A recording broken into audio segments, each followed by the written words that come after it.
Hello everyone. आज मैं एक ऐसे विषय पर बात करने जा रही हूँ जो वर्तमान समय में मैं लगभग 10 दिनों से देख रही हूँ कि छाया हुआ है पूरी सोशल मीडिया पर। वो मुद्दा है लड़कियों को दहेज उत्पीड़न के मामले में, या फिर जो भी वजह रही हो, पर्सनल जो भी प्रॉब्लम रही हो। 3 लड़कियों का नाम मैं कहूँ तो सबसे ज़्यादा सामने आ रहा है। एक अनु मीणा, दूसरी दीपिका नागर और तीसरी त्रिशा शर्मा। मैं कहूँ तो इन लड़कियों के साथ जो भी हुआ उसके लिए जिस तरह से उसके ससुराल पक्ष के लोग जिम्मेदार हैं, उतने ही जिम्मेदार उनके मायके पक्ष के लोग हैं। क्यों? क्योंकि हम लड़कियों को अपने 25-30 साल तक अच्छे से पाल रहे हैं, शॉर्ट्स पहना रहे हैं, उन्हें पूरी आज़ादी दे रहे हैं, खाने पीने, घूमने, रहने सब कुछ दे रहे हैं, पढ़ा लिखा कर इस काबिल बना रहे हैं कि वो अपने पैरों पर खड़ी हैं। उसके बाद साला इन कुत्तों को हम सौंप दे रहे हैं जो उन्हें उनके खाने पीने, रहने, हर चीज़ पर व्यंग कसा जाता है। ऐसे व्यक्ति के पास हम सौंप देते हैं। उसके बाद हम अगर वे हमें मैसेज कर रही हैं, कॉल कर रही हैं, बार बार कह रही हैं कि पापा मैं यहाँ नहीं रह पा रही हूँ, ये माहौल मेरे लायक नहीं है, तो आप वापस क्यों नहीं बुला पा रहे हो थोड़े दिन के लिए?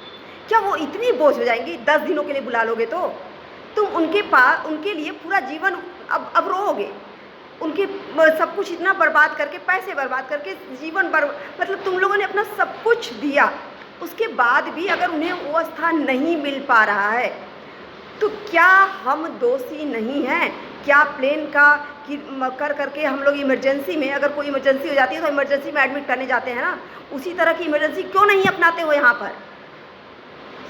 हम कह रहे हैं हर एक माँ बाप, चाहे जो भी, जिस तरह से लड़कियां हो या फिर लड़के, मैं कह रही हूँ कि लड़कियां भी जो गलत कर रही हैं, परिणाम सबका बुरा ही होना है। जो बुरा करेगा उसको परिणाम तो बुरा होगा ही। लेकिन हम माँ बाप हैं। अगर आप लड़की के माँ बाप हो, भाई हो, बहन हो, ज़िंदगी भर रोओगे, लेकिन उस टाइम जब वो मैसेज कर रही है, फ़ोन कर रही है, तो बुला नहीं सकते। जिस तरह से बैंड बाजा बजा करके उसको भेजते हो उसी तरह बुला नहीं सकते, कुछ दिनों के लिए रख नहीं सकते। सिर्फ 1 महीना टाइम दो, वो लड़की फिर से स्टैंड हो जाएगी, नहीं तो पागल होकर के मर जाएगी। जिस तरह से या तो वो लोग मार डालेंगे या खुद वो खुदकुशी कर लेगी।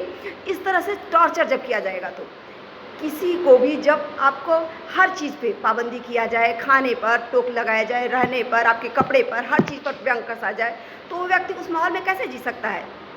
वो या तो खुद मर जाएगा या वो सब मार डालेंगे।